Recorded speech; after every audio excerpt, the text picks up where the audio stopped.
نحمده ونصلي ونسلم على رسوله النبي الكريم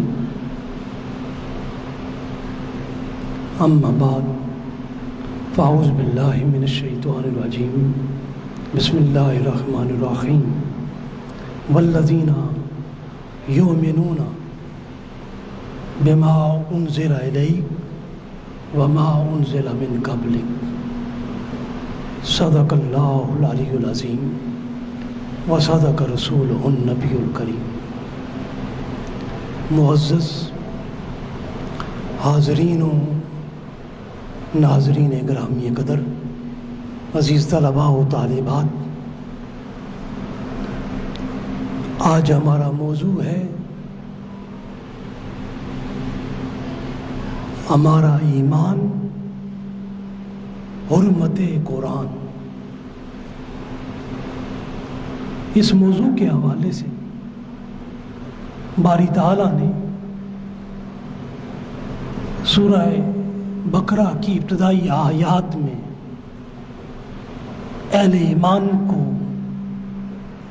ضابطہ حیات دیتے ہوئے ارشاد فرمایا والذین یؤمنون بما انزل الیک وما انزل من قبلک، فرمایا مسلمان وہ ہیں جو قرآن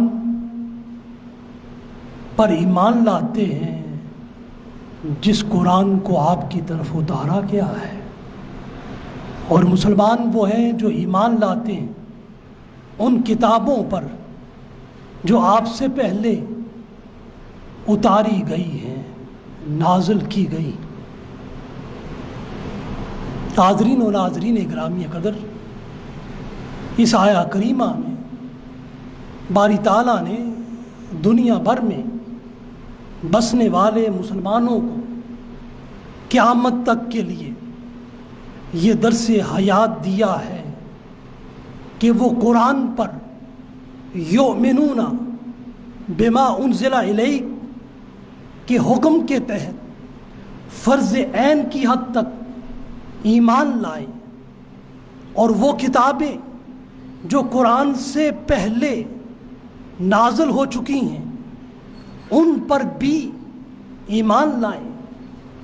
یؤمنون کا عمل ان پر اس قرآنی حکم کے مطابق وما انزل من قبلک کے تحت جاری کریں۔ اب ایک مسلمان کا ایمان یہ ہے کہ وہ قرآن کے بطور سچی کتاب ہونے کے ایمان رکھتا ہے، اور اس قرآن سے قبل نازل ہونے والی تمام الہامی کتابوں زبور، تورات، انجیل اور تمام صحف انبیاء پر بھی مطلقاً ایمان رکھتا ہے۔ ایمان ایک مسلمان کا پختہ، غیر متزلزل، اٹل اور قطعی خیال و عقیدہ ہے۔ یہ ایمان ایک مسلمان کی فکر ہے، اور انسانی عمل ہمیشہ اس کی فکر کے تابع ہوا کرتا ہے۔ اب ایک مسلمان کی فکر یہ ہے کہ یہ الہامی کتابیں باری تعالیٰ اپنے چنیدہ نبیوں اور رسولوں پر نازل کرتا ہے۔ جس طرح تمام الہامی کتابوں پر ایمان لانا ایک مسلمان کے لیے لازم ہے، اسی طرح تمام انبیاء اور رسل پر ایمان لانا بھی ایک مومن کے لیے ضروری امر ہے۔ اس لیے باری تعالیٰ نے ارشاد فرمایا یا ایھا الذین آمنوا باللہ ورسولہ والکتاب الذی نزل علی رسولہ والکتاب الذی انزل من قبل، فرمایا ہے ایمان والو تم اللہ پر اور اس کے رسول پر اور اس کتاب پر جو اس نے اپنے رسول پر نازل فرمائی ہے، اور اس کتاب اور ان کتابوں پر جو اس نے اس سے پہلے اتاری تھیں ان پر بھی ایمان لاؤ۔ اب قرآن کے اس سری حکم کے تحت اگر معاذ اللہ کوئی مسلمان کسی بھی نبی اور رسول کی گستاخی اور بے ادبی کرے تو اس کا ایمان ضائع ہو جائے گا۔ اسی طرح کوئی بھی مسلمان اگر کسی بھی الہامی کتاب کی توہین کرے گا اور یا اس کو نظر آتش کرے گا تو اس کا خرمن ایمان جل جائے گا۔ حاضرین و ناظرین گرامی قدر، اس دنیا میں کچھ چیزیں کسی کے عمل پر مخالف کے رد عمل کے سامنے آنے سے سمجھ میں آتی ہیں۔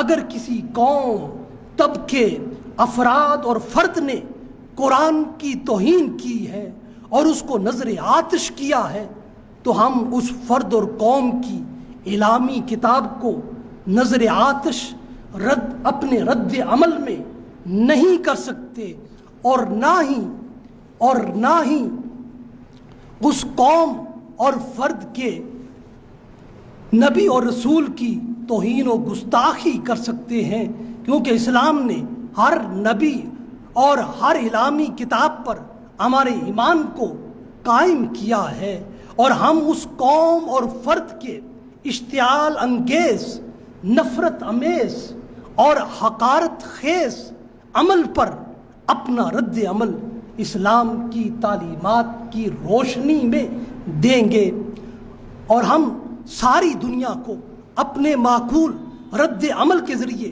قائل کریں گے کہ وہ ایسے واقعات کا انسداد کرے اور حکومتیں ایسے اقدامات کریں کہ کوئی بھی شخص آزادی اظہار رائے، فریڈم آف سپیچ کے نعرے اور حق کے تناظر میں کسی بھی انسان کے مذہبی اعتقادات اور ایمانی احساسات پر حملہ نہ کرے۔ حاضرین و ناظرین گرامی قدر، 28 جون 2023 کو سویڈن کے دارالحکومت اسٹاک ہوم کی ایک مسجد کے باہر عید الاضحیٰ کے روز قرآن کی توہین کا ایک واقعہ پیش آیا ہے۔ مقامی پولیس کی سخت سیکورٹی میں ایک سویڈن شہری نے مسجد کے باہر قرآن حکیم کو معاذ اللہ نظر آتش کیا ہے اور قرآن حکیم کی بے حرمتی کا ارتکاب کیا ہے۔ اس شخص نے اس توہین امیز عمل کے لیے عدالت سے آزادی اظہار کے نام پر اجازت لی ہے۔ سویڈن میں یہ عمل ماہ جنوری 2023 میں بھی یہ واقعہ اور یہ عمل سامنے آ چکا ہے۔ یہ واقعہ جب اب پیش آیا تو اس وقت 200 افراد عینی گواہ اور شاہد کے طور پر وہاں موجود تھے۔ جب ان سے کسی ایک مسلمان شخص نے اس واقعہ پر سخت رد عمل دیا تو مقامی پولیس نے اس دفاع کرنے والے اس مسلمان شخص کو ہی گرفتار کر لیا اور اصل مجرم کو جو قرآن کی بے حرمتی کر رہا تھا اس کو چھوڑ دیا، اس کو تحفظ دیا، اور قرآن کی بے حرمتی کرنے والا یہ شخص عراق سے آ کر سویڈن کا شہری بنا ہے۔ یہ شخص سلوان مومیکا ہے، اور یہ 3 مرتبہ اب تک قرآن کی بے حرمتی کا ارتکاب کر چکا ہے۔ اس نے سویڈن میں پولیس کی حفاظت میں یہ مظاہرہ کیا ہے، اور دنیا بھر سے مسلمانوں نے آزادی اظہار رائے کے نام پر قرآن کی اس بے حرمتی اور توہین پر سخت احتجاج کیا ہے اور کر رہے ہیں، اور آج کے روز بھی کر رہے ہیں۔ اور ان مسلمانوں نے یہ پیغام اس پوری امت کو، انسانیت کو یہ دیا ہے کہ یہ عمل اس سویڈن شہری کا پوری امت مسلمہ پر حملہ ہے اور مسلمانوں کو تشدد پر اکسانے کا ہے۔ یہ عمل مغرب کی طرف سے اسلام و فوبیا کا عملی مظاہرہ ہے، اور سویڈن شہری کے اس عمل نے دنیا کے 2 ارب مسلمانوں کے ایمانی جذبات کو مجروح کیا ہے، اور کسی بھی ملک کے شہری کا یہ عمل سراسر جارحانہ اور غیر ذمہ دارانہ ہے، اور آزادی اظہار رائے کے نام پر اسلام مخالف مظاہروں کی اجازت دینا در حقیقت عالمی امن کو خطرات سے دوچار کرنا ہے، اور یہ عمل اصلاً نفرت انگیز ہے اور مذہبی تقسیم کو فروغ دینے والا ہے۔ یہ عمل انسانی سطح پر بھی انتہائی اذیت ناک اور خطرناک اور تکلیف دہ ہے۔ سویڈن حکومت اس عمل کو قانونی کہتی ہے، مگر اس کے ساتھ ساتھ اخلاقی سطح پر اس عمل کو نامناسب بھی سمجھتی ہے۔ حقیقت یہ ہے کہ یہ عمل انتہائی ناپسندیدہ، مکروہ اور گناہانہ فعل ہے۔ اس کی جس قدر بھی مذمت کی جائے وہ کم ہے۔ اس عمل کے ذریعے دنیا بھر کے مسلمانوں کے مذہبی احساسات کو ٹھیس پہنچائی گئی ہے۔ یہ عمل کسی بھی اعتبار سے عالمی سطح کے باضمیر، دانشور اور انسان دوست لوگوں کی فکر کے مطابق آزادی اظہار رائے کے تحت نہیں آتا ہے۔ یہ عمل در حقیقت آزادی اظہار رائے نہیں ہے بلکہ عدم برداشت کا عمل ہے۔ یہ مسلمانوں سے نفرت کے اظہار کا عمل ہے۔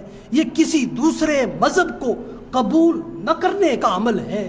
یہ کسی کے عقیدے پر حملہ کرنے کا عمل ہے، اور یہ دنیا بھر میں بین الاقوامی سطح پر مذاہب عالم کے درمیان ہم آہنگی اور مکالمے کے لیے کی جانے والی کاوشوں کے خلاف ہے، اور یہ ہر ملک کے اجتماعی معاشرے میں پرامن بقائے باہمی کے احساسات کو مجروح کرنے کا عمل ہے، اور یہ انتہا پسندانہ عمل انسانی معاشرے کی پرامن جڑوں کو کھوکھلا کر دے گا۔ یہ عمل کسی بھی منصف مزاج انسان کے لیے سراسر ناقابل قبول ہے، اور دنیا کے کسی بھی انسان کو آزادی اظہار رائے کے نام پر دوسرے انسان کے بنیادی مذہبی جذبات کو مجروح کرنے کی اجازت نہیں دیتا ہے۔ یہ فی الحقیقت آزادی اظہار رائے کی آڑ میں اسلام مخالف عمل ہے، اور اس عمل کے ذریعے مسلمانوں پر ذہنی، فکری اور اعتقادی حملہ کیا گیا ہے، اور تمام مسلمانوں کے مذہبی تقدسات کی بے حرمتی کی گئی ہے۔ یہ عمل گلوبل سطح پر عدم رواداری کو فروغ دے سکتا ہے، جس سے دنیا کا امن تہ و بالا ہو سکتا ہے، اور اس اعتبار سے یہ وحشیانہ عمل کسی بھی سطح پر قابل قبول نہیں ہے۔ حاضرین و ناظرین گرامی قدر، قرآن کی بے حرمتی کا عمل آزادی اظہار رائے کے نام سے خود لفظ آزادی کی توہین کرتا ہے۔ یہ کیسی آزادی ہے جو دوسروں کی اذیت سے معمور ہے، جو دوسروں سے نفرت کا اظہار کرتی ہے، جو دوسروں کے وجود کو تسلیم کرنے کے لیے آمادہ نہیں ہے، چاہے جائے کہ ان کے وجود سے رائے کا اظہار ہو۔ یہ آزادی اظہار رائے نہیں ہے بلکہ کسی کے وجود کو غلام بنانے کا اظہار ہے، اور اپنے تعصب اور اپنی تنگ نظری کا اظہار ہے، اور اپنے عداوت پسند اور نفرت امیز طرز حیات کا اظہار ہے۔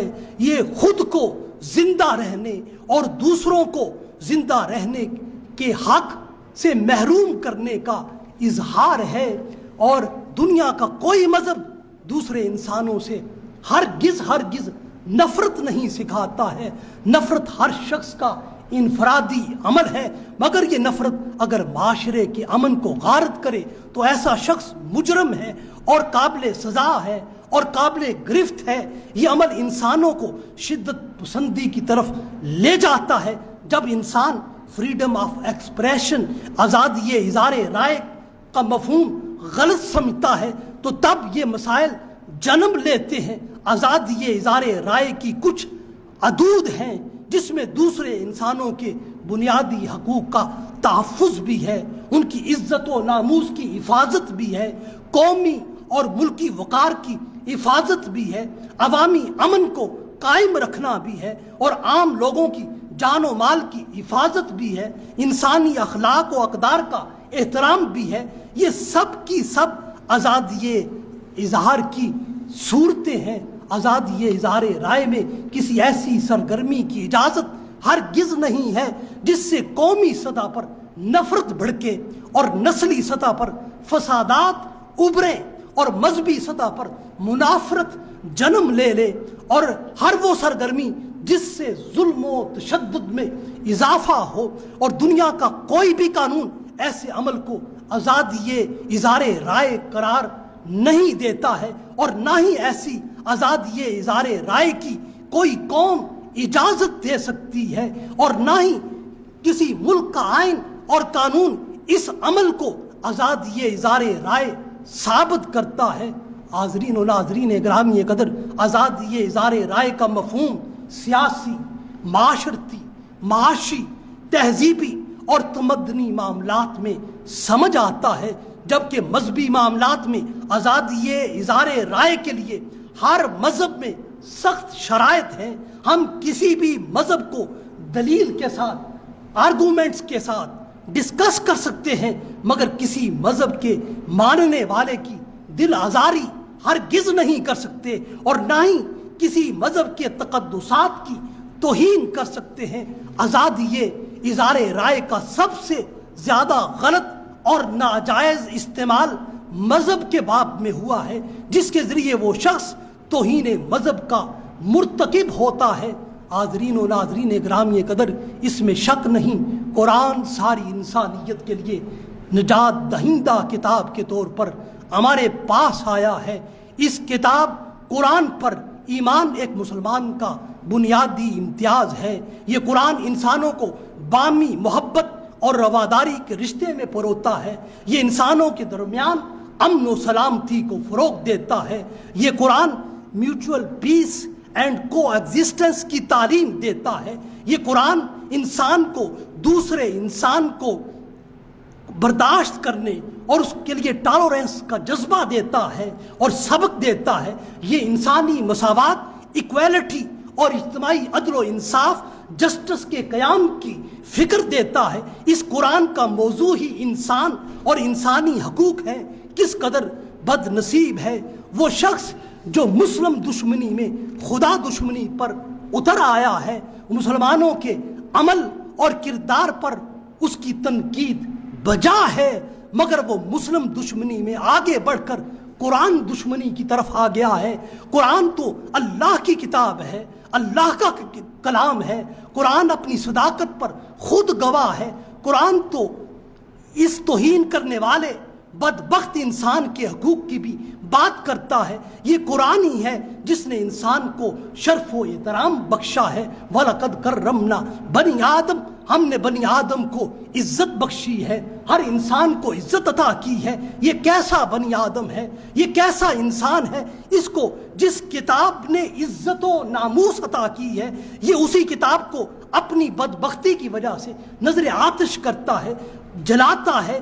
اور یہی قرآن ہے جس نے انسان کو یہ نوید سنائی ہے کہ زمین و آسماں ہم نے تمہارے لیے مسخر کر دیے ہیں۔ سخر لکم ما فی السماوات والارض، اسی قرآن نے انسان کو بتایا ہے تو اس کائنات کا سب سے زیادہ خوبصورت فرد ہے اور خلق ہے اور مخلوق ہے، اور بہترین اعتدال و توازن والی مخلوق تم انسانی ہو۔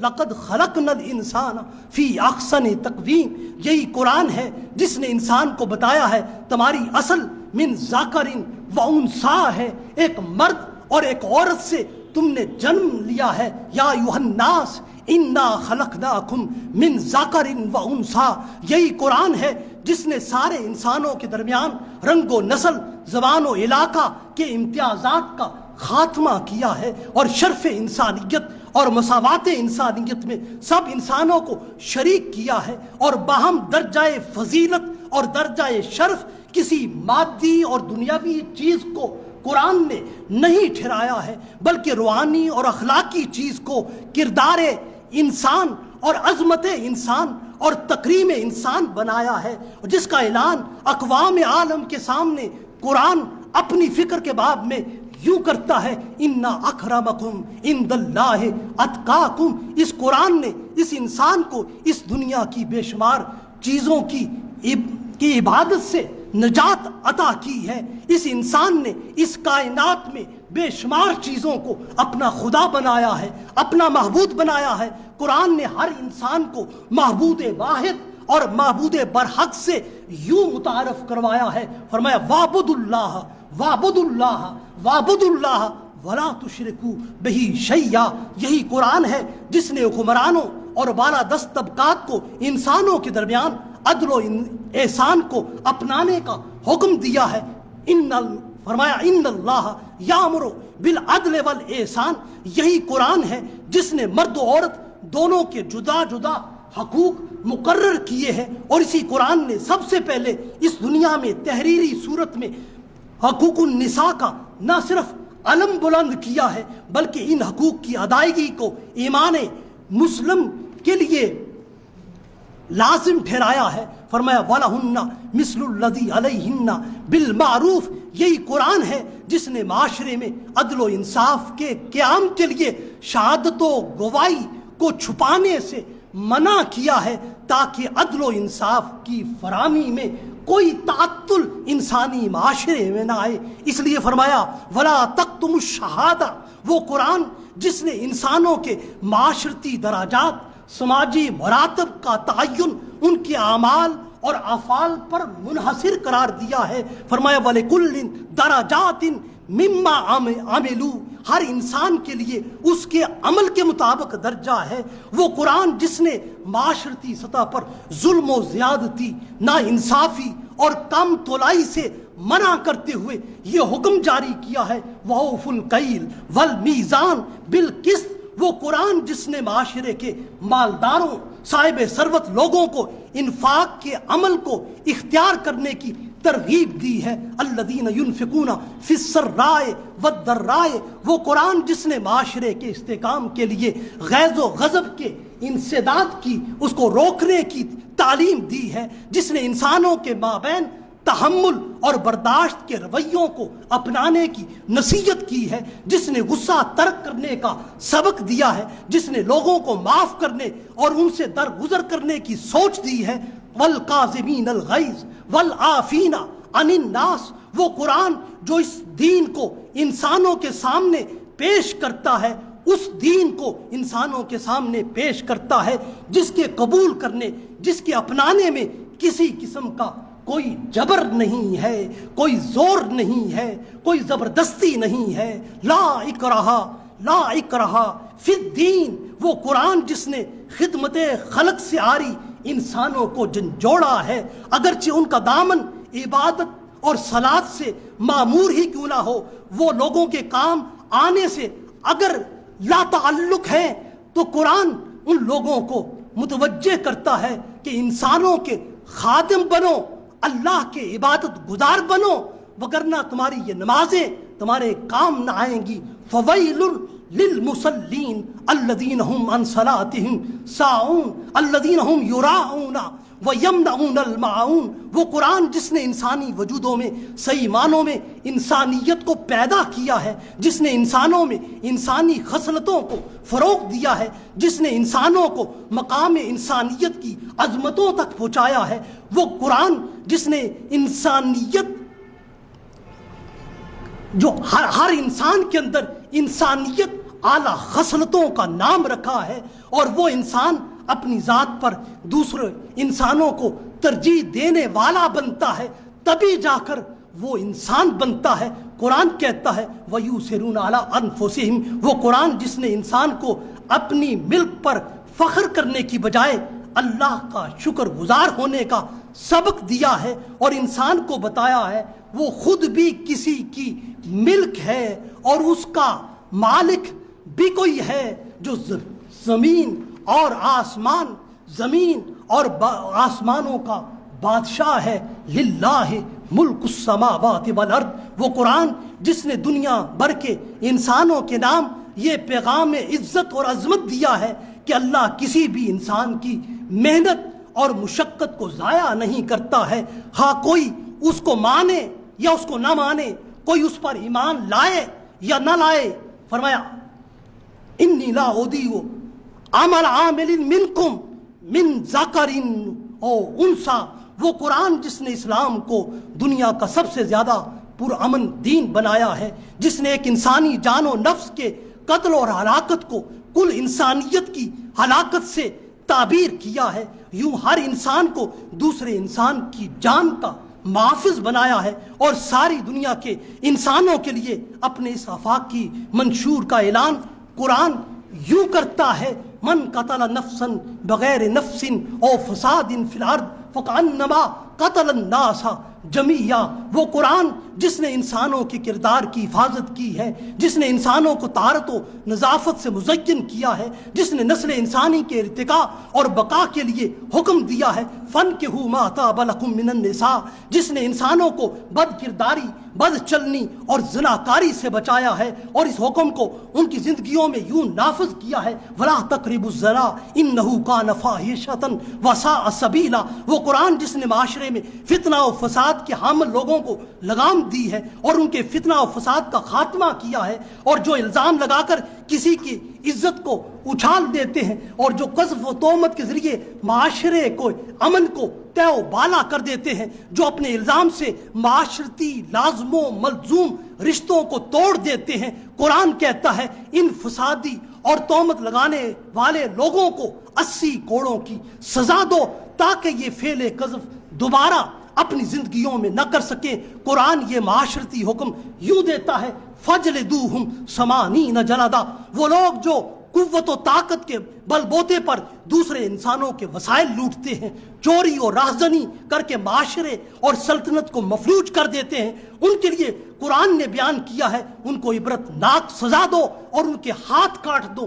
فَاقْطَعُوا أَيْدِيَهُمَا۔ وہ قرآن جس نے انسانی معاشروں کے سنورنے کے اصولوں اور بگڑنے کے عوامل سے انسانوں کو یوں آگاہ کیا ہے کہ لوگوں کے مال اور دولت کو ناجائز اور حرام طریقے سے نہ کھاؤ، اور انسانوں کے مالوں میں کرپشن بدعنوانی نہ کرو، اور ان کے مالوں کو ہڑپ کرنے سے باز رہو۔ اس لیے اعلیٰ انسانی معاشرہ وہ ہے جہاں مال و دولت کو ناجائز طریقوں سے لوٹا نہ جائے۔ اس لیے قرآن نے اعلان کیا: لا تاکلوا اموالکم بینکم بالباطل۔ وہ قرآن جس نے انسانی معاشرے کے لیے جہاد کو فرض قرار دیا ہے اور فرمایا ایک مسلمان ہر وقت معاشرے کی برائیوں کو ختم کرنے کے حوالے سے حالت جہاد میں ہے، اور اس حالت جہاد میں وہ اپنی جان کو قربان کر دیتا ہے، اپنے مال کا اثار کرتا ہے۔ اس لیے فرمایا: جاہدوا باموالہم وانفسہم فی سبیل اللہ۔ وہ قرآن جس نے ہر انسان کی عزت و احترام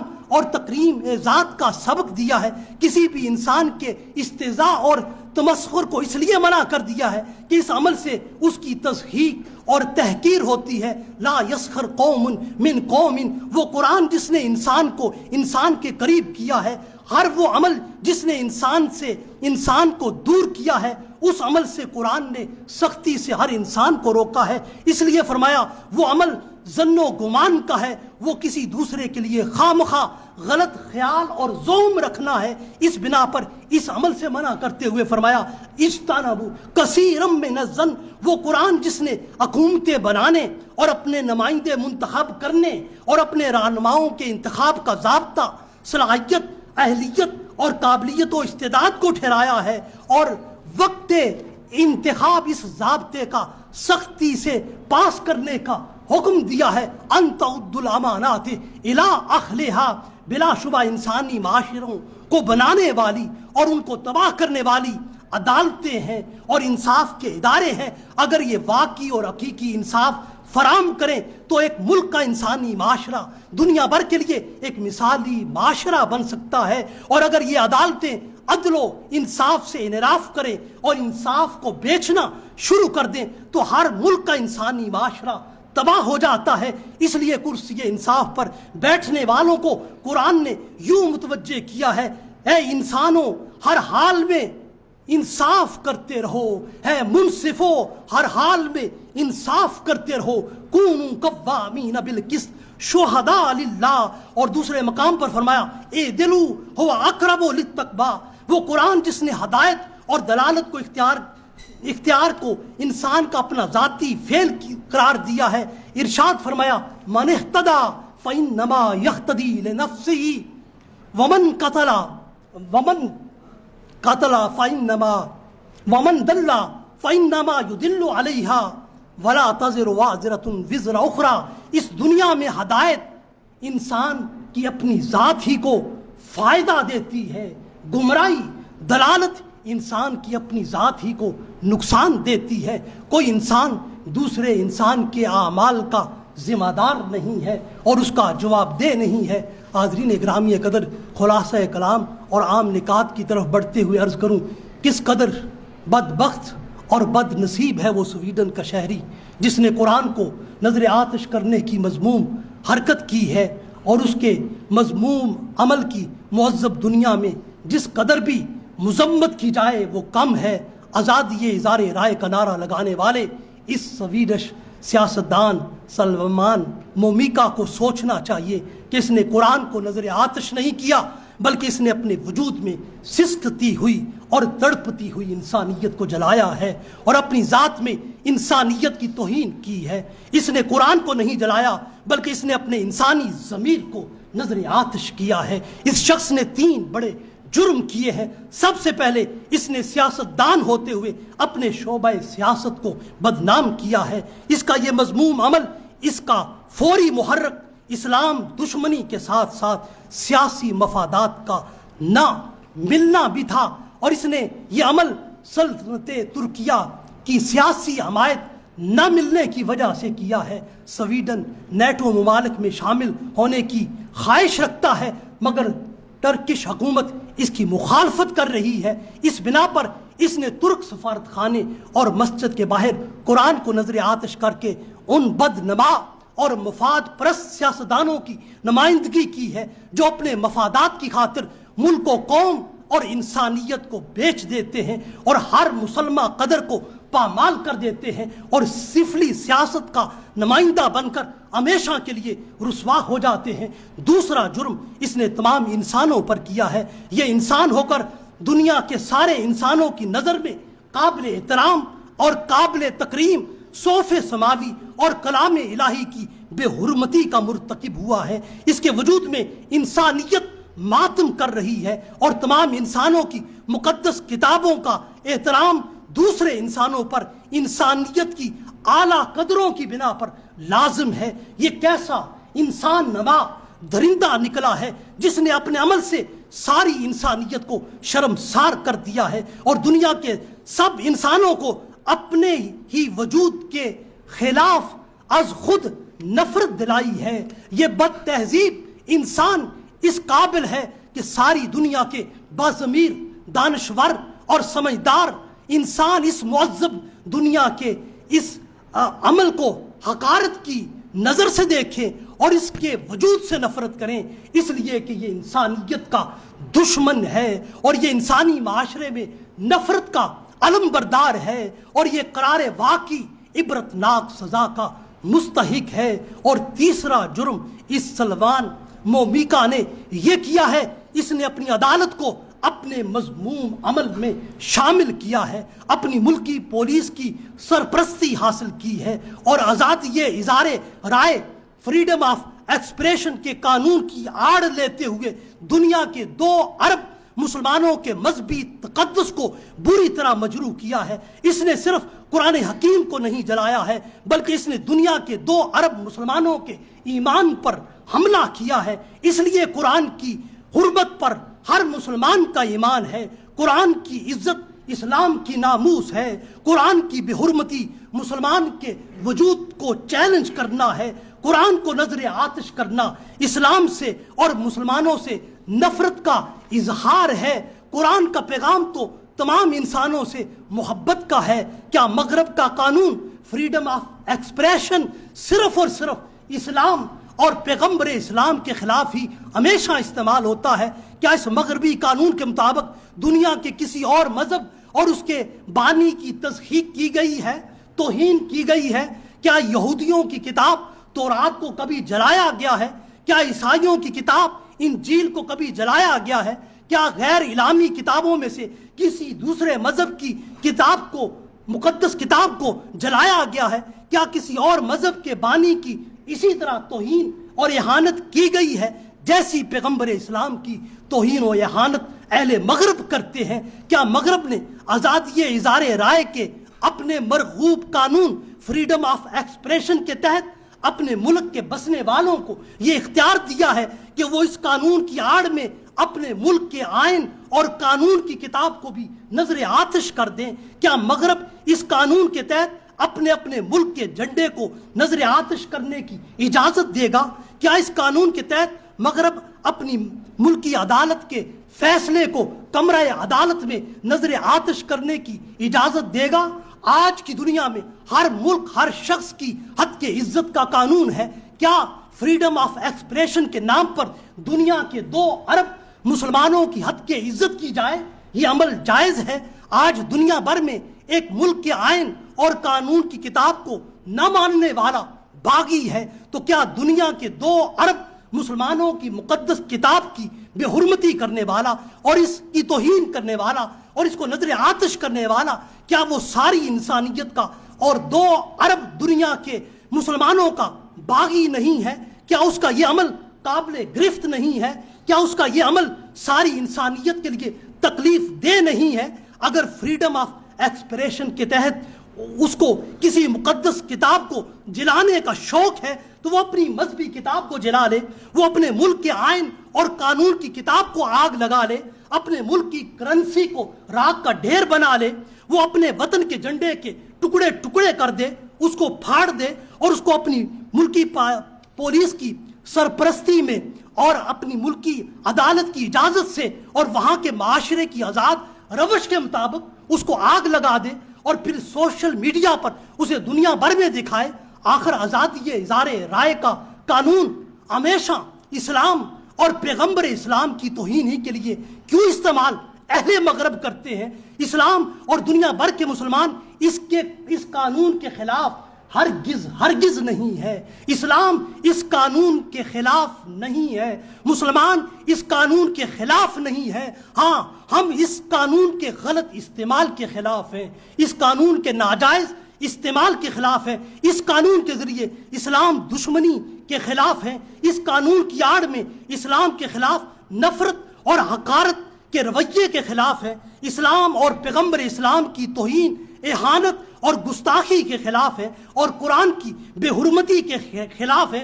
اے اہل مغرب، تم قرآن کے بارے میں ہم مسلمانوں کا عقیدہ کیا جانو؟ ہمارا عقیدہ بالقرآن سن لو یہ ہے کہ ہم اس کتاب کو لا ریب مانتے ہیں، لا ریب فیہ ہے۔ ہم اپنے ایمان پر اس کتاب کو اللہ کی برہان جانتے ہیں، قد جاءکم برہان من ربکم۔ ہم اس کو اپنی زندگی کے جملہ معاملات کے لیے کتاب روشن تسلیم کرتے ہیں۔ وانزلنا الیکم نورا مبینا۔ ہم اس قرآن کو رب کا نازل کردہ جانتے ہیں، تنزیل الکتاب لا ریب فیہ من رب العالمین۔ ہمارا قرآن پر اس قدر یقین اور ایمان ہے جس قدر ہمارا اپنے زندہ ہونے پر یقین ہے، بلکہ اس سے بڑھ کر ہمارا یقین و ایمان ہے۔ اس کی بنیاد یہ آیا کریمہ ہے، وَآمِنُوا بِمَا نُزِّلَ عَلَىٰ مُحَمَّدٍ هُوَ الْحَقُّ مِن رَبِّهِمْ۔ اور یہ قرآن ہماری انفرادی زندگی کے لیے ہدایت ہے۔ إِنَّ هَٰذِهِ تذکرۃ فمن شاء اتخذ الی ربہ سبیلا۔ یہ قرآن ہماری قومی زندگی کے لیے بھی رہنمائی دیتا ہے۔ انہ لذکر لک ولقومک۔ یہ قرآن ہماری بین الاقوامی زندگی کے لیے بھی بہت زیادہ ہدایت اور رہنمائی عطا کرتا ہے۔ ان ہوا الا ذکر للعالمین۔ یہ قرآن تو ہماری زندگی کے جملہ پہلوؤں کے لیے نور مبین ہے، کتاب مبین ہے۔ قد جاءکم من اللہ نور و کتاب مبین۔ یہ قرآن تو ہر مسلمان کی اور ہر انسان کی اس دنیا کی واحد بے مثل کتاب ہے، بے مثال کتاب ہے، عدیم النظیر کتاب ہے، یکتا کتاب ہے، تنہا کتاب ہے اور صدق سے معمور کتاب ہے اور لا ریب کتاب ہے۔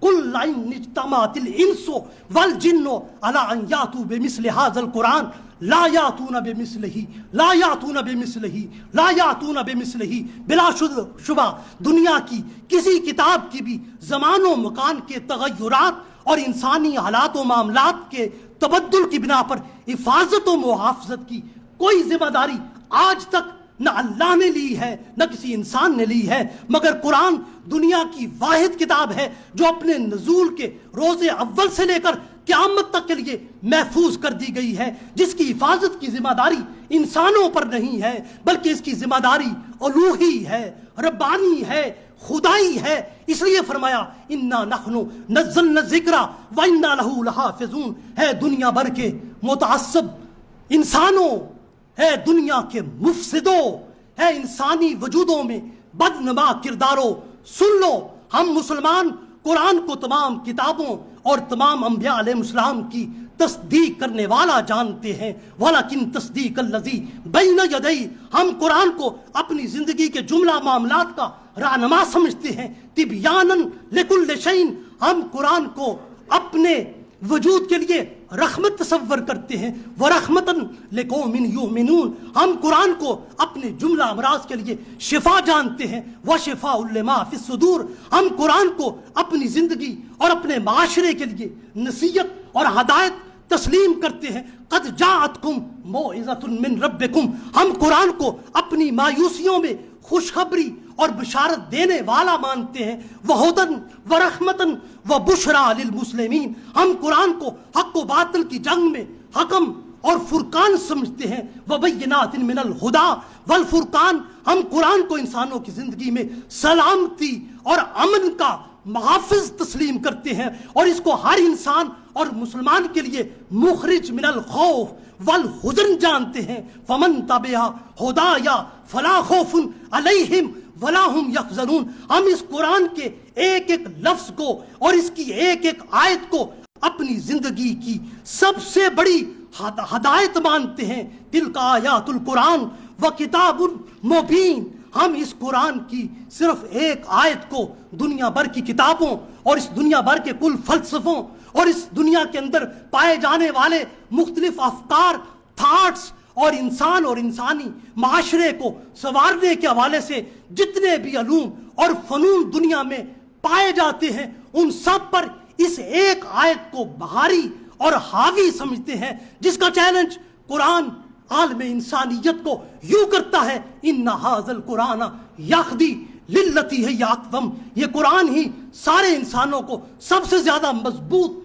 مستحکم، مستقیم اور محکم ہدایت دینے والا ہے۔ اس لیے ہر مسلمان کا اور ہر سچے انسان کا قرآن کے لیے یہی دعویٰ ہے، یہی نعرہ ہے اور یہی وظیفہ ہے، الحمدللہ الحمدللہ الحمدللہ الذی ہدانا لہذا، الحمدللہ الذی ہدانا لہذا، ہدانا لہذا۔ اس لیے قرآن میں ہماری جان ہے، قرآن پر ہمارا ایقان ہے، قرآن ہماری زندگی کی برہان ہے، قرآن ہمارا ایمان ہے، قرآن اللہ اور اس کے رسول اور اسلام کی پہچان ہے، ہر مسلمان کی عزت و ناموس کا عظیم نشان قرآن ہے، اور ہر دور میں اسلام کی عظمت کا عنوان قرآن ہے۔ حاضرین گرامی قدر، اسی لیے آج ہم دنیا بھر کے انسانوں کو یہ پیغام دیتے ہیں کہ ہمارا عقیدہ قرآن کے بارے میں یہ ہے، حب قرآن ہست ایمان ما، حب قرآن ہست ایمان ما۔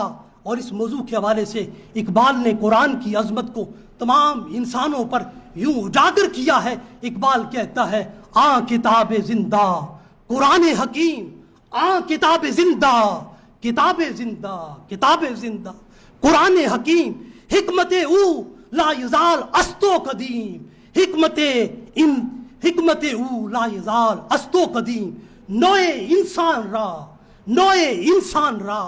پیام آخرین حامل او رحمت للعالمین، حامل او رحمت للعالمین، رحمت للعالمین، رحمت للعالمین۔ وآخر دعوانا ان الحمدللہ۔